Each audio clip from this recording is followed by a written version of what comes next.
BRS నాయకుడు కేటీఆర్ మాట్లాడుతున్న మాటలు చూస్తే ఈరోజు బుడరకాన్ గుర్తొస్తాడు.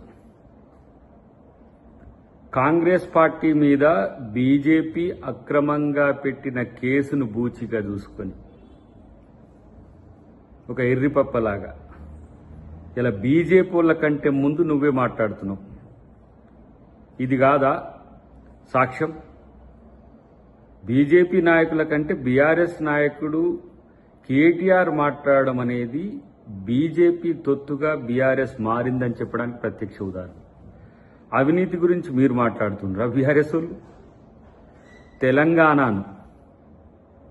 తెలంగాణను దొంగల దొడ్డిగా మార్చిన దొంగలు మీరు, మీ కుటుంబం మొత్తం.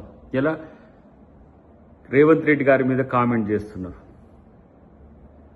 ఇలా కాంగ్రెస్ పార్టీ ఏ విధంగా ఈ దేశంలో ఈ రాష్ట్రంలో పోరాడుతుందో, రేవంత్ రెడ్డి గారి యొక్క పోరాటం బీజేపీ మీద ఎట్లా ఉందో కనీసం అవగాహన లేని సన్నాసిలాగా నిన్ను చూడాల్సిన సందర్భం వచ్చింది.